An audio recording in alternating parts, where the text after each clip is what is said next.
అప్పు చేసి పప్పుకోడు, అప్పు చేసి చిప్పకూడు అని చెప్పి ప్రతిపక్షాలు విమర్శిస్తున్నాయి. గత ప్రభుత్వం చేసినటువంటి అప్పులో 7 లక్షల కోట్లకు వడ్డీలు కట్టడానికే సోషల్ మీడియా వార్లో కాంగ్రెస్ పార్టీ డౌన్ఫాల్లో ఉందనేది. మేము ఏం స్కీమ్ మొదలుపెట్టినా వెంటనే రివర్స్ స్టార్ట్. ఎస్ఎల్బీసీ టన్నెలు కట్టొద్దని చెప్పి కేసీఆర్ ఆనాడ చెప్పిండని చెప్పి కేటీఆర్ అంటాడు. ఆడపిల్లల్ని కంటే ఎవరి కోసం కన్నావు, ఎందుకోసం కన్నావు అన్నాడు. ఇవాళ ఆడలో ఇట్లా అట్లా చేస్తామని మాట్లాడదు. ఎవరు నమ్ముతాడు? గ్రౌండ్ లెవెల్కి వెళ్ళే విధంగా మీనాక్షి నటరాజన్ పాత్ర పోషిస్తుందంటారా? వాళ్ళకి ఏంటంటే పదవులు పోయినాయి అని అటువంటి అక్కస్తోటి ఏది పడితే అది స్ప్రెడ్ చేస్తున్నారు. ధనసరి సీతక్కకు సంతృప్తినిచ్చిందా? ఏడాది పాలనకు సంబంధించి ఏం చెప్పదలుచుకుంది? కొద్దిగా సిగ్గు లజ్జ ఉండాలి కదా ఇట్లాంటి మాటలు అంటప్పుడు పెట్టేటప్పుడు.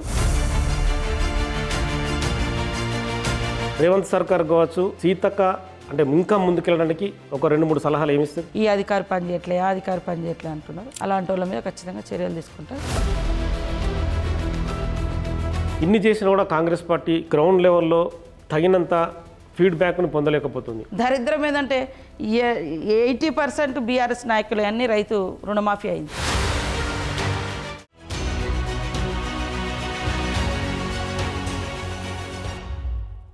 మహిళా శిశు సంక్షేమ శాఖ మంత్రి సీతక్క బిగ్ టీవీతో ఉన్నారు. ఏడాది కాంగ్రెస్ పాలనపైన ఏం చెప్పదలుచుకున్నారు? అప్పు చేసి పప్పుకోడు, అప్పు చేసి చిప్పకూడు అని చెప్పి ప్రతిపక్షాలు విమర్శిస్తున్నాయి. ఏం చెప్తుంది సీతక్క? మేము అప్పు చేసిన ప్రతి రూపాయి కూడా ప్రజల కోసమే పెట్టినాము. అప్పు చేసిందంతా కూడా పాత అప్పులను కట్టడం కోసం, ఆ ఇంట్రెస్టులకు మళ్ళీ ఆ ఇంట్రెస్టులు పే చేయడం కోసమే ఖర్చు అయ్యేది. ఆ ప్రభుత్వం గత ప్రభుత్వం చేసినటువంటి అప్పులో 7 లక్షల కోట్లకు వడ్డీలు కట్టడానికే అప్పులు చేయాల్సి వస్తుంది. వాళ్ళలాగా మేము ఎప్పుడు అట్టహాసాలకు ఆర్భాటాలకు పోలేదు. మేము ఇచ్చే స్కీమ్స్ అన్నీ కూడా పబ్లిక్ మీద స్పెండ్ చేస్తున్నాం. ఉచిత బస్సు కానీ, 500కే గ్యాస్ సిలిండర్ కానీ, 200 యూనిట్ల కరెంటు కానీ, 21,000 కోట్ల రైతు రుణమాఫీ కానీ, బోనస్ కానీ, ఇవన్నీ రైతులకు, ప్రజలకు, ఉద్యోగులకు, ఈ రాష్ట్ర ప్రజల కోసం ఖర్చు పెడుతున్నాం. కానీ ఏదో మరి చరిత్రలో మేము మిగిలాలని కట్టడాల మీదనో అంటే ఉపయోగం లేని వాటి మీద లక్షల కోట్లు పెట్టి పబ్లిక్కు మాత్రం ఇబ్బంది పెట్టే పరిస్థితి లేకుండా చేస్తుంది. ఇన్ని చేసినా కూడా కాంగ్రెస్ పార్టీ గ్రౌండ్ లెవెల్లో తగినంత ఫీడ్బ్యాక్ను పొందలేకపోతుంది. ఎక్కడ లోపం జరుగుతుందంటారు? లోకల్ బాడీ ఎలక్షన్స్ లేకపోవడం, లోకల్ ప్రజాప్రతినిధులు మాకు అంటే అందుబాటులో లేక కూడా కొద్దిగా ఇబ్బంది అవుతుంది. లోకల్గా ఎలక్షన్స్ జరిగి ఉంటే కొంత మనం ఇచ్చే ప్రతి స్కీమ్ను బాధ్యతగా గ్రామ పంచాయతీ లెవెల్ నుంచి జిల్లా స్థాయి వరకు ప్రచారం చేయడానికి కానీ, పబ్లిక్లోకి వెళ్ళడానికి కానీ అవకాశం ఉంది. ఇప్పుడు చూస్తే 1.5 ఇయర్గా ఎమ్మెల్యేస్, మంత్రులు, ఎంపీలు తప్ప వేరే వ్యవస్థ లేదు. దాంతో కూడా అనుకున్న స్థాయిలో పబ్లిక్లోకి ఇవన్నీ పోలేకపోతున్నాయి నా అబ్జర్వేషన్. అంటే చాలా పథకాలను ప్రవేశపెట్టడానికి కాంగ్రెస్ పార్టీ ప్రయత్నం చేస్తుంది. కులగణన కావచ్చు, బీసీ జనగణన కావచ్చు, ఇంకా రకరకాల ఇష్యూను ఏదో ఎస్సీ వర్గీకరణ సంబంధించి కావచ్చు.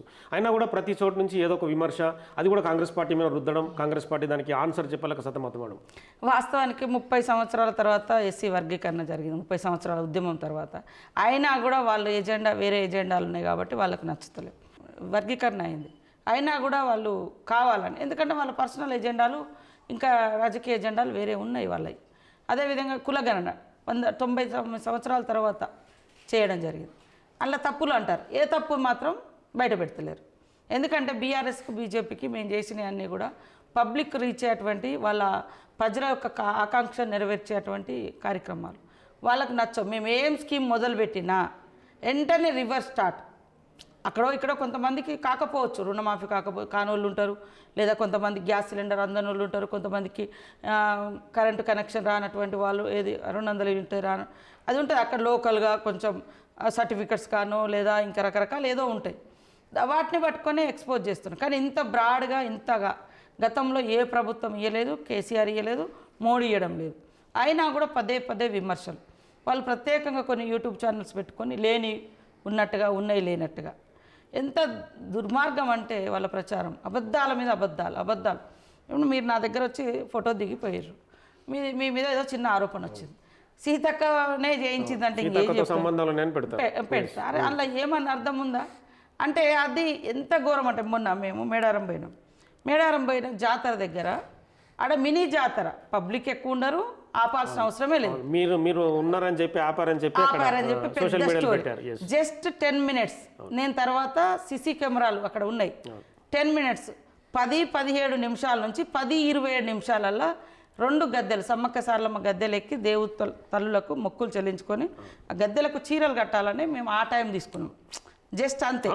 పోయినసారి కూడా నా తల్లిదండ్రులు వస్తే నేను మంత్రిగా ఉండి మా అమ్మ నాన్న జనంలో దర్శనం చేసుకొని వెళ్ళిపోయారు ముసలోళ్ళు సింపుల్గా. మొన్న ఏంటంటే నేను సరే కొంచెం ఫ్లెక్సిబిలిటీ ఉంది, టైం ఉంది, ఆడ జనం లేరు. అప్పుడు బీఆర్ఎస్ ఛానల్ వాళ్ళు కొంతమందిని బెల్లం దొంగలని అంటారు, వాళ్ళు ఎవరు మరి ఆ లేడీస్ ఎవరు వాళ్ళు ఎవరు తీసుకొచ్చి 3 గంటలు ఆపిరు మీరు అని అనిపించి ఆ ఫోటో పెట్టారు. వాళ్ళే ఎక్కడ వీడియో తీస్తున్నా, నేను చూస్తూనే ఉన్నా, ఆయనను ఎక్స్లో పెట్టిరు అది చూస్తూనే ఉన్నా ఏం తీస్తున్నారని. 3 గంటలు అంటే డిఎస్పీ ఏంది 3 గంటలు లేదు ఎందుకు ఆపిరు అని అంటే 3 గంటలు లేదు మేడం అని మొత్తం తీస్తే 10 నిమిషాలు. అంటే ఎట్లా అంటే మన మీద మనకే డౌట్ వచ్చేటట్టుగా, అంటే మేము వస్తున్నామని 3 గంటలకి ఇట్లా ఆపిరా ఏంది అనే డౌట్ వచ్చేటట్టుగా చేసారు. మొత్తం నేను తీస్తే 10 నిమిషాలు ఆపారు. అంటే ఇట్లాంటివన్నీ కూడా వాళ్ళు దాని మీద నమ్ముకొని చేస్తామని. మొన్న ఎవరో హుజూర్ నగర్లో మేము ఎప్పుడో జానారెడ్డి గారి ఎన్నికల కోసం పోయినప్పుడు అక్కడ ఒక పిల్లగాడు పరిచయం అయ్యిండు, ఫోటో దిగిండు, సీఎం రేవంత్ రెడ్డి గారికి బోకే ఇచ్చిండు. అవి పట్టుకొని వీళ్ళకి సన్నిహిత కొద్దిమన్నా సిగ్గు లజ్జ ఉండాలి కదా ఇట్లాంటి మాటలు అంటప్పుడు పెట్టేటప్పుడు.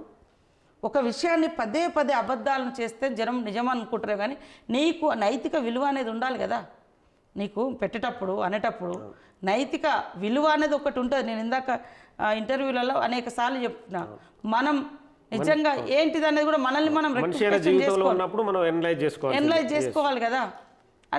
అట్లా మేము ఏ స్కీమ్ చేసినా, ఇవాళ రైతుల రుణమాఫీ 21,000 కోట్లు చేసినాం, ఇంకా కొన్ని ఉన్నాయి, దాంట్లో రకరకాలుగా ఉన్నాయి.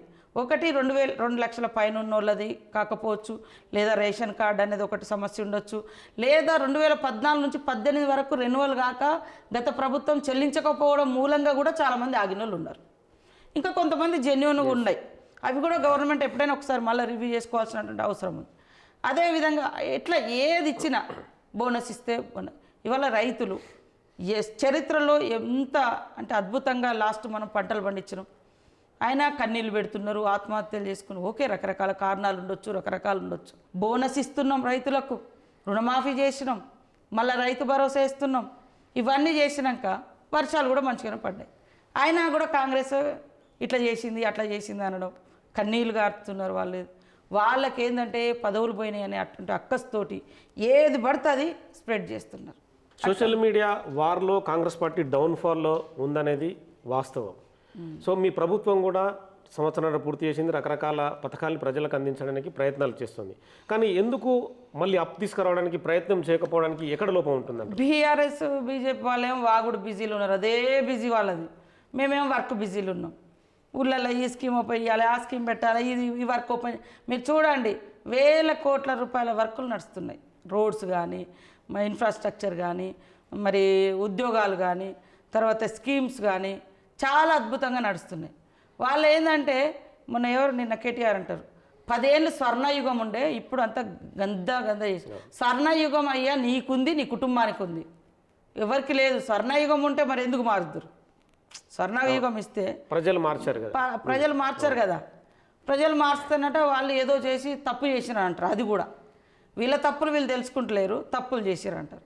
కాబట్టి మీ తలకాయ కాళ్ళు ఎక్కడో ఉండేటవి, మీరు ఎక్కడ కింద భూమి మీద లేరు. 10 ఏళ్ళు మీకు స్వర్ణయుగం నడిచింది, పబ్లిక్ జరగలే. అందుకనే మాకు అవకాశం ఇచ్చారు. కాబట్టి ఇప్పుడు మేము అద్భుతమైనటువంటి స్కీమ్స్ పేదవాళ్ళు, అరే బస్సు పెడితే క్యాబరెట్ డ్యాన్సులు చేసుకోండి అని అన్నారు, బస్సు పెడితే ఆడోళ్ళు కొట్టుకుంటారు అంటే పెట్టొద్దు అని. అందుకని లేడీస్ అర్థం చేసుకోవాలి, ఈ స్కీమ్ ఎవరి కోసం పెడుతుంది. నువ్వు ఎక్కకుంటే ఎక్కకు, కానీ అవసరం ఉన్న వాళ్ళని కూడా తిట్టడం.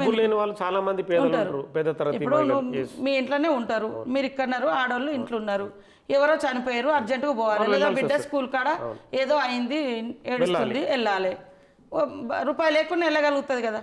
ఇప్పుడు అట్లాంటి అర్జెంట్ అనేది ప్లానింగ్తో ఉండేది కాదు. అర్జెంట్ అనేది సడన్గా వస్తుంది, సడన్గా రూపాయి చేతులు ఉండదు, వెళ్తూ ఉంటారు. దాన్ని కూడా కించపరిచారు. అర్థం చేసుకోవాలి మహిళా లోకం. ఇవాళ గ్యాస్, ఇవాళ బీజేపీ నాయకులు గొప్పగా పెద్దగా మాట్లాడుతున్నారు, 1200కి ఇస్తారు. వాళ్ళు ఎందుకు తగ్గిస్తలేరు? వాళ్ళు భావోద్వేగాలతో రాజకీయాలు పొందుతున్నారు. కానీ వాళ్ళు 10 ఏళ్ళలో ఏమి ఇచ్చారు? వీళ్ళేమి ఇచ్చారు, వాళ్ళేమి ఇచ్చారు? మేము 56,000 ఉద్యోగాలు ఇప్పుడు ఇవి ఇచ్చినాం. రేపు మాకు మళ్ళీ అంగన్వాడీ దాదాపు 14-15 ఉద్యోగాలు ఇవ్వబోతున్నాం. ఇంకా నోటిఫికేషన్స్ ఇస్తున్నాం. కారుణ్య నియామకాలు అనేకం చేపడుతున్నాం. అది కాకపోతే మేమేమో వర్క్ బిజీలో పరిగెడతాను, వాళ్ళేమో కూర్చొని నెగిటివ్ స్ప్రెడ్ చేసే బిజీలో ఉన్నారు. అనుభవించే ప్రజలు ఆలోచించాలి. ఎస్, నీ ఇంటికి గ్యాస్ వచ్చిందా, నువ్వు బస్సు ఎక్కుతున్నావా, నీ ఇంట్లో రైతు భరోసా తీసుకున్నావా, లేదా నీకు బోనస్ వచ్చిందా లేదా ధాన్యానికి, గతంలో ఇవి ఉండేనా అని ఒక్కసారి ఆలోచించాలి. దరిద్రం ఏదంటే 80% బీఆర్ఎస్ నాయకులు అన్నీ రైతు రుణమాఫీ అయింది. వాళ్ళే మళ్ళీ నెగిటివ్ స్ప్రెడ్ చేస్తున్నారు, వాళ్ళే అనుభవిస్తున్నారు, వాళ్ళే తిడుతున్నారు, వాళ్ళే పదవులు అనుభవించారు కాబట్టి స్వర్ణయుగం అని అంటారు. మహిళల కోసమని ఆమె మాట్లాడుతుంది. వాళ్ళు ఈ రాష్ట్రంలో మహిళలు అంటే ఒక కేసీఆర్ బిడ్డ అన్నట్టే చూపించారు, కేటీఆర్ చెల్లి అన్నట్టే చూపించారు. వాళ్ళు తప్ప ఇంకెవరు చేయొద్దు, చేస్తే మాలాగా మమ్మల్ని తిట్టినట్టుగా రకరకాలుగా సోషల్ మీడియాలో కించపరచడం, లేని అంటగట్టడం ఇట్లాంటివి. అంటే మాలాంటి కింది వర్గాల బిడ్డలు ఎవరు ముందుకు రావద్దు, వస్తే వాళ్ళ బిడ్డలు వాళ్ళ చెల్లెలు వాళ్ళ అక్కలే రావాలి అనే దాంతో కూడా ప్రత్యేకంగా టార్గెట్ చేసి మమ్మల్ని రకరకాల హింస పెట్టారు మానసికంగా కూడా. అందుకని మేము ఎంత స్ట్రాంగ్ అయినా అలాంటి అబద్ధాలకు ఒక్కొక్కసారి కన్నీళ్ళు కార్చుకోవాల్సినటువంటి పరిస్థితి, దాంతో నాశనం కాక తప్పదు వాళ్ళు. ఎందుకంటే తప్పు ఉంటే మేము బలవుతాం, తప్పు లేనప్పుడు అన్నోడు ఆ ప్రకృతి అనేది ఉంటుంది, ఏమో ఖచ్చితంగా శిక్షిస్తుంది అట్లాంటి వాళ్ళు. ఎస్ఎల్బీసీ టన్నెల్ వ్యవహారం ఇప్పుడు రాజకీయ రంగం పులుముకుంది. అసలు ఎస్ఎల్బీసీ టన్నెల్ కట్టొద్దని చెప్పి కేసీఆర్ ఆనాడు చెప్పిండని చెప్పి కేటీఆర్ అంటాడు. కానీ 2014 ముందు ఉద్యమ నేతగా నేను కుర్చేసుకొని నేనే కట్టిస్తాను అన్నాడు. అదే అసెంబ్లీలో ఎస్ఎల్బీసీ టన్నెల్ కడితే ఇది ఉపయోగం లేదన్నాడు. సో ఈ వైరుధ్యాన్ని మిమ్మల్ని ఎత్తిపొడుస్తున్నాడు కేటీఆర్. ఇక వాళ్ళకు ఒక మనస్సాక్షి లేదు, ఒక వాస్తవికత లేదు. అనేక ఆడపిల్లల్ని అంటే ఎవరి కోసం కన్నావు, ఎందుకోసం కన్నావు అన్నాడు. ఇవాళ ఆడలో ఇట్లా అట్లా చేస్తామని మాట్లాడదు, ఎవరు నమ్ముతాడు? ఇప్పుడు కరోనా గురించి నేనే అసెంబ్లీలో మాట్లాడితే కరోనా ఎక్కడిది, ఒక టాబ్లెట్ వేసుకుంటూ పోతుంది పారాసెటమాల్ అన్నాడు. మళ్ళీ ఒక రెండు రోజులలో కరోనా బాగుందని అదే సభలలో కాసేపు కాంగ్రెస్ కరోనా కంటే ప్రమాదకరమైన వచ్చింది. ఏం ప్రమాదకరం చేసినా నీకు? తెలంగాణ కాంగ్రెస్ ప్రభుత్వం నిర్ణయంతో కదా వచ్చింది. ఉద్యమాలు చేసినా కూడా ఆ ఉద్యమాలను గౌరవించింది కాంగ్రెస్. ఉద్యమాలను కూడా అణచివేసినటువంటి చరిత్ర ఎన్నో రాజులకు రాజరికాలకు ఉంది, కానీ గౌరవించింది సోనియమ్మ. కానీ నీకు ఆ కృతజ్ఞత ఉందా? నువ్వు వచ్చి రాగానే ఎమ్మెల్సీలు అందరినీ గుంజుకున్నావు, ఎమ్మెల్యేలను గుంజుకున్నావు, మళ్ళీ ఇవాళ నీతి చర్యలు తీసుకోండి, నూతన తెలంగాణలో నూతన సాంప్రదాయాలకు తెరలేపుతా అని చెప్పి ఎదుటి పార్టీలు లేకుండా కథం చేయాలని కుట్రతోటి నువ్వు చేసి కేసులు పెట్టించి రానులను బ్లాక్మెయిల్ చేసి ఇలా మాట్లాడుతుంటే సమాజం కూడా అర్థం చేసుకోవాలి వీళ్ళు నూతన తెలంగాణలో ఎలాంటి సాంప్రదాయాలు ముందుకు తీసుకొచ్చారని. కాబట్టి ఎస్ఎల్బీసీలో ఆయన ఇచ్చిన కంపెనీ ఇప్పుడు తవ్వేది కూడా వాళ్ళ హయాంలో ఇచ్చిన టెండర్లే అవి, వాళ్ళే వద్దన్నారు, వాళ్ళే కావాలన్నారు. ఆయన కేసీఆర్కి ఒక్క దగ్గర మనసు లేదు. కాసేపు ఇది బెస్ట్ అంటారు, కాసేపు అది అంటారు, కాసేపు మోడీ ప్యార్ చాయి అంటారు, కాసేపు భూతం అంటారు. కాంగ్రెస్ కాసేపు మంచిది అంటాడు, కాంగ్రెస్ ఇట్లా అంటాడు. ఓకే, ఆ మౌలిక మార్పుకు మధ్యలో కొంత గ్యాపాన్ని ఉండాలి, కొన్ని సంవత్సరాలు, కొన్ని నెలలో, లేదా కొన్ని ఇన్సిడెంట్స్. అరే పలానప్పుడు బాగా చేసిన కాబట్టి ఇది బాగుందని అన్నా, ఎవరిని ఇప్పుడు నీకు చరిత్ర గిట్లుంది కాబట్టి ఇట్లా అంటున్నా, అదేముండదు. తిట్టుకుండవు, వాళ్ళకి ఎఫెక్ట్ ఏదవుతుంది అనుకున్నప్పుడు తిడుతూనే ఉంటారు ఇక అంతే. ఇప్పుడైతే వాళ్ళు తిట్టుడు పని పెట్టుకున్నారు సీఎం గారిని. అరే నాతో ఉండే పిల్లలు రోజు ఉంటారు, ఒక్కొక్కసారి పేరు మర్చిపోతారు. అదే అన్న పెద్ద లోపమా? మొన్న ఒక దగ్గర మా జిల్లా అధ్యక్షుడు అంటే మా పార్టీ, నేను రోజు కలుస్తా వాళ్ళ ఇంటికి పోతే తింటా ఉంటాను, కానీ ఆ స్టేజ్ మీద ఆయన పేరు గుర్తుకు రాలేదు, గుర్తుకు రాలి. మళ్ళీ అడిగా ఏం పేరు ఉండే కదా అంటే ఘోరం అది ఒక్కొక్కసారి అట్లా పోతుంటారు, మరపు వస్తుంటుంది. అరే ఈయన పేరే గుర్తులేంటే ఈయన ఎవరికి తెలియదు. అరే తెలియకుండానే ముఖ్యమంత్రి అయినా తెలియదు కావచ్చు, ఒకవేళ ఒకరికిద్దరికి, అందరికీ నేను తెలవాలనే ఉన్నదా, నువ్వు తెలిసే అన్నదా? నువ్వంటే రోజు టీవీలలో సినిమాలలో షికార్లలో కనబడతారు కాబట్టి మిమ్మల్ని సినిమాలు గుర్తుపెట్టుకుంటారు, షికారులు గుర్తుపెట్టుకుంటారు. మరి సీఎం గారు రోజు రైతులతోటి, ప్రజలతోటి, పబ్లిక్ తోటి ఉంటున్నారు. అంటే ఎంత ఘోరంగా అంటే ప్రతిదీ కూడా ట్రోల్ చేయడం. అట్లా మొన్న మా మీనాక్షి గారు జై జగత్ అనేది గాంధీ సిద్ధాంతము, వినోబా భావే గారి సిద్ధాంతం. వాళ్ళు ఒక ఆశ్రమంలో వాళ్ళందరికీ ట్రైనింగ్ ఇస్తుంటారు. అది బెల్లయ్య నాయక్ కూడా అక్కడ పోయిండు, మీనాక్షి గారితో కూడా నడిచిండు ఆయన. ఆమె జై జగత్ అంటే జగన్ అన్నదని. ఎంత దరిద్రం అంటే జగన్ కాదు, జగత్, అది జగత్. వీళ్ళకి తెలియదు ఆ నాలెడ్జి, వీళ్ళకి తెలియకుండా ఈ బీఆర్ఎస్ఓనికి వాడు వీళ్ళు జగన్ అన్నారని. ఎంత దరిద్రం, ఎంత దారుణం. ఇట్లాంటి విన్నప్పుడు ఎంత కోపం వస్తుందంటే నిజంగా అంత దరిద్రంగా ఉన్నారు వాళ్ళ బతుకులు. సరి చేసుకుంటే ఏమన్నా జనం గౌరవిస్తారు. జై జగన్ అనే అవసరము మీనాక్షి నటరాజన్కి ఏమన్నా అవసరం ఉందా? ఆలోచించాలి, కామన్ సెన్స్ ఉండాలి కదా. ఆమె జై జగత్ అంటది, ప్రార్థన చేసేటప్పుడు కానీ, క్లాసులు ఇచ్చేటప్పుడు కానీ, భోజనాలు చేసేటప్పుడు కానీ అదొక ఒక పెట్టుకుంది ఒక సిద్ధాంతం. ఆ సిద్ధాంతంలో ఆమె పనిచేస్తుంది. వెళ్ళయ్య కూడా అక్కడ ఆశ్రమం పోయి ఆ జగత్ నేర్చుకున్నారు కాబట్టి మేడం ఇది ఎక్కువ ఫాలో అవుతారని ఆయన కూడా ఆ రోజు మీటింగ్లో జగత్ అన్నాడు. జగత్ అనేసరికి ఎంత ఇట్లున్నారు ఇక. అందుకనే ఎలా ఉంది మీనాక్షి నటరాజన్ గత కొద్ది అంటే వచ్చిన వారం రోజుల్లోనే ఉరుకులు పరుగులు పెట్టిస్తుంది. కాంగ్రెస్ పార్టీ సవ్యమైన దిశగా అంటే మీరు అన్నట్టుగా కింది స్థాయి నుంచి మళ్ళీ పైకి అందరినీ కూడా మొబిలైజ్ చేస్తూ పార్టీ చేసే కార్యక్రమాలు, ప్రభుత్వం చేసే పనులు లోపలికి అంటే గ్రౌండ్ లెవెల్కి వెళ్ళే విధంగా మీనాక్షి నటరాజన్ పాత్ర పోషిస్తుందంటారా? తప్పకుండా ఆమె గ్రౌండ్ నుంచి వచ్చిన కార్యకర్త, ఒక చిన్న స్థాయి నుంచి వచ్చిన కార్యకర్త, పార్టీ ఐడియాలజీకి అంకిత భావంతో వందలాది మందికి ట్రైనింగ్స్ ఇచ్చే ఆశ్రమాలలో కూడా ఆమె కొన్ని సంవత్సరాలుగా ఆశ్రమం అంటే ట్రైనింగ్ సెంటర్ నిర్వహిస్తూ ఉంటారు. సో ఆమెకు చాలా అద్భుతంగా తెలుసు. ఆమె ఐడియాలజీని, ఆమె సిద్ధాంతాలు అన్నీ కూడా కాంగ్రెస్ను బలోపేతం చేస్తాయి. మరొక 100 ఏళ్ళు కాంగ్రెస్ ఐడియాలజీ భవిష్యత్ తరాలకు అందించేటువంటి దిశగా ఆమె పనిచేస్తుంది. కాబట్టి దయచేసి మన అవసరాలు మన స్వార్థాలు ఆమె మీద రుద్దకుండా ఆమెను పనిచేసుకొని ఇవ్వాలని నేను కాంగ్రెస్ పార్టీ శ్రేణులకు కూడా కోరుతున్నాను. ఏడాది పాలన దనసరి సీతక్కకు సంతృప్తినిచ్చిందా? ఏడాది పాలనకు సంబంధించి ఏం చెప్పదలుచుకుంది? చాలా వరకు సంతృప్తికరంగా ఇచ్చిన హామీలన్నీ నెరవేర్చుకుంటూ వస్తున్నాం. కొంత ఆర్థిక ఇబ్బందులు ఉండడం మూలంగా 1-2 ఇంకా మనం స్కీమ్స్ అమల్లో కాలే. కాన్స్టిట్యున్సీలో కూడా మేజర్గా పంచాయతీరాజ్ శాఖ మినిస్టర్గా కూడా నేను కాన్స్టిట్యున్సీ కానీ నా శాఖలో కానీ ఇటు ఉమెన్ అండ్ చైల్డ్లో కానీ ఈ ఉమెన్స్కి సంబంధించి కానీ మేజర్గా మేము విప్లవాత్మకమైనటువంటి మార్పు. ఎందుకంటే మీరు అజ్ఞాతవాసి మహిళగా ఎన్నో ఏళ్ళు గ్రౌండ్లో ఉన్నారు, ఇప్పుడు ఒక మంత్రిగా చలామణి అవుతున్నారు, అందులో ఫైర్ బ్రాండ్గా ఉన్నారు కాంగ్రెస్ పార్టీకి. సో ఆ విషయాన్ని ఈ విషయాన్ని బేరీజ్ చేసుకుంటే ఏమనిపిస్తుంది మీకు? అంటే మీరు ప్రజల్లోకి నిత్యం తిరుగుతుంటారు, అంటే మీ ప్రాంతం కూడా అటవీ ప్రాంతం కావచ్చు, మీ పక్కన కలిసి మహిళలందరి దీనగాథలు ఎన్నో చూసి ఉంటారు. అందుకనే మహిళల్లో ఆర్థిక స్వేచ్ఛ, ఆర్థిక సమానత్వం తీసుకురావాలని ఏ చిన్న అవకాశం దొరికినా వాళ్ళకి ఎక్కడో ఒక చిన్న బిజినెస్లు ఏర్పాటు చేసి ఫస్ట్ వాళ్ళ కాళ్ళ మీద వాళ్ళు స్వతంత్రంగా నిలబడాలనేది మేము సీఎం గారు లక్ష్యంగా పెట్టుకొని నన్ను అటువైపు ప్రోత్సహిస్తాను. 2 మెగావాట్ల యూనిట్ల కరెంటు విద్యుత్ ఇస్తూ ఉన్నాం. అదేవిధంగా మహిళా భవనాలు ఇచ్చినాం, ఇందిరా మహిళా శక్తి క్యాంటీన్లు ఇచ్చినాం, తర్వాత ఇప్పుడు బస్సులు ఇస్తూ ఉన్నాం, ఫ్రీగా పెట్రోల్ బంకులు ఇస్తూ ఉన్నాం. ఇవన్నీ కూడా వాళ్ళను ఆర్థికంగా బలోపేతం చేయాలి అనేటువంటి లక్ష్యంతో పనిచేస్తూ ఉన్నాం. ఖచ్చితంగా ఈ రంగంలో నాకు కొంత మేజర్గా తృప్తినిచ్చేటువంటి అంశం. చాలా వరకు అనుకున్న పనులను కూడా చేస్తాం. ప్రస్తుత ప్రభుత్వంలో మీకేమైనా లోపాలు కనిపించాయా మీ వ్యక్తిగతంగా? మీరు అన్నట్టుగా అదే సోషల్ మీడియాలో ఏమో కొద్దిగా చేసిన పనులు కిందకి పోవట్లేదు. నాకు అనిపించింది కింద గ్రౌండ్ లెవెల్లో కూడా వర్కర్స్, కార్యకర్తలు కానీ కార్యకర్తల బదులు సర్పంచ్ ఎలక్షన్స్ జరిగితే చాలా వరకు ఆ గ్రామ సభలలో అక్కడ ఇక్కడ పెట్టడానికి అవకాశం ఉంటుంది. గ్రామ సభలు అనేది లేకపోవడంతో పబ్లిక్ అందరూ పార్టిసిపేట్ అవుతలేరు.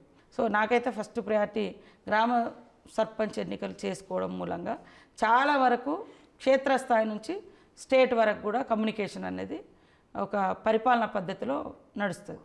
ఎమ్మెల్సీ ఎలక్షన్లు ఎట్లా చూస్తుంది కాంగ్రెస్ పార్టీ? ఇప్పుడు రిజల్ట్స్ కూడా కొంత బ్యాక్ స్టెప్ వేసినట్టుంది. వాస్తవానికి మనం ఉపాధ్యాయులలో పార్టిసిపేట్ చేయలేదు. ఉపాధ్యాయుల ఎన్నికలలో గ్రాడ్యుయేట్స్ కొంత ఎఫర్ట్స్ పెట్టినాం. అది కూడా 2-3 రోజుల ముందు పెట్టడం జరిగింది. ముందు నుంచి నిలబడదామా వద్దా ఎందుకు అన్నట్టుగా ఉండే. సరే లాస్ట్ టైంలో ఒక అభ్యర్థి నరేందర్ రెడ్డి గారు ముందుకు రావడంతో వారి కోసం పనిచేయడం జరిగింది. యువత కూడా ఆలోచించుకోవాలి. ఏ ప్రభుత్వంలో ఇటు బీజేపీ గవర్నమెంట్ సంవత్సరానికి 2 కోట్లు అన్నారు, 200 ఉద్యోగాలు కూడా రాలే. సంవత్సరంలోపు 56,000 ఉద్యోగాలు ఇచ్చినాం. అదేవిధంగా అనేక యంగ్ స్కిల్ ఇండియా అని, తర్వాత ఎంఎస్ఎంఈలని ఎక్కడికక్కడ ఉద్యోగ ఉపాధి అవకాశాలు కల్పిస్తూ ఉన్నాం. కాకపోతే ఏంటంటే చాలా వరకు భావోద్వేగాలకు ప్రాధాన్యత ఇచ్చే పరిస్థితి ఎడ్యుకేటెడ్ పీపుల్లో ఉన్నది. ఉపాధ్యాయులు కానీ లేకుంటే యువత కానీ అది ఎప్పుడు తాత్కాలికమే భావోద్వేగం అనేది. కానీ పర్మనెంట్ ఏది పనికి వస్తుంది అనేది ఆలోచించాలి. డెవలప్మెంట్ ఏది, ఇచ్చిన హామీలు అమలు చేస్తున్నది ఎవరు? భావోద్వేగం అనేది మనకు జీవితాంతం ఉండదు, ఎంబడి తాత్కాలికం. భావోద్వేగాల చుట్టూ రాజకీయాలు తిప్పడం కూడా అది కరెక్ట్ కాదు. కాంగ్రెస్ పార్టీ ఆల్వేస్ మేము అడాప్ట్ చేసుకున్నది సంక్షేమాన్ని, వెల్ఫేర్ను. కాబట్టి ఆనాటి నుంచి నెహ్రూ గారి కాలం నుంచి నేటి వరకు ఎప్పుడైనా కూడా పబ్లిక్ సంక్షేమమే మా ప్రధాన లక్ష్యంగా పెట్టుకొని పనిచేస్తాం. రిజల్టులు రకరకాలుగా వచ్చి ఉండొచ్చు, పోవచ్చు, కానీ పబ్లిక్ కూడా అర్థం చేసుకోవాలి ఎవరు కమిటెడ్గా పనిచేస్తున్నారు, ఎవరు భావోద్వేగాలతో ఓట్లు సంపాదించుకుంటున్నారు అనేది. రేవంత్ సర్కార్ కావచ్చు, మీ సర్కార్ కావచ్చు, సీతక్క అంటే ఇంకా ముందుకెళ్ళడానికి ఒక 2-3 సలహాలు ఏమిస్తుంది? మనం చేసే ప్రతి ప్రోగ్రాం కింది వరకు వెళ్తుందా లేదా అనేది మనం ఒకసారి చెక్ చేసుకోవాల్సిన అవసరం ఉంటుంది. తర్వాత ఎక్కువ ఎమ్మెల్యేస్ కానీ మినిస్టర్స్ కానీ పబ్లిక్ కార్యక్రమాలు అంటే వాళ్ళతో కలిసి ఉండిపోయేటువంటి ప్రోగ్రామ్స్ కూడా ఎక్కువ చేసుకోవాలి. పరిపాలనను కూడా గ్రౌండ్లో అధికారులు కూడా యాక్టివ్గా పనిచేసేటట్టుగా అధికారులు మొన్న కూడా సీఎం గారు ఒక మాట అన్నారు, కొంతమంది అందరు కాదు కొంతమంది అద్భుతంగా చేస్తున్నారు, కొంతమంది చీరలకే పరిమితమయ్యారు. ఇది కూడా కింద నుంచి చాలామంది ఈ అధికారి పని చేయట్లే ఆ అధికారి పని చేయట్లే అంటున్నారు. అలాంటి వాళ్ళ మీద ఖచ్చితంగా చర్యలు తీసుకుంటే బాగుంటుంది. ఎందుకంటే జీతాలు తీసుకుంటున్నాం, డ్యూటీలు ఉన్నాం, ప్రజలకు సేవ చేయాలి కాబట్టి ఖచ్చితంగా న్యాయంగా తిరగాలి. అలాంటి వాళ్ళు కింద క్షేత్రస్థాయి నుంచి పై స్థాయి వరకు గవర్నమెంట్ అధికారులందరూ కూడా యాక్టివ్గా పనిచేయడం, ఎమ్మెల్యేలు ఎంపీలు మంత్రులు కూడా యాక్టివ్గా ఉంటే చాలా బాగుంటుందండి నా ఆలోచన. ఓకే, థ్యాంక్ యూ సీతక్క గారు. సో మొత్తానికైతే ప్రజాపాలన ప్రభుత్వం ఇంకా సమర్థవంతంగా పనిచేయడం కోసం గ్రౌండ్ లెవెల్ నుంచి కూడా పార్టీ కావచ్చు ప్రభుత్వం కావచ్చు పై స్థాయి వరకు తీసుకెళ్ళాలి. అన్ని రకాలుగా ప్రభుత్వం ముందుకు తీసుకెళ్ళడానికి కాంగ్రెస్ పార్టీ కూడా ప్రయత్నం చేయాలని చెప్పి సీతక్క చెప్తున్నారు. నెక్స్ట్ లెవెల్లో ఖచ్చితంగా ఏవైతే తాము అనుకున్న లక్ష్యాలను కూడా సాధిస్తామని చెప్తున్న పరిస్థితి. Keep watching big TV, signing of.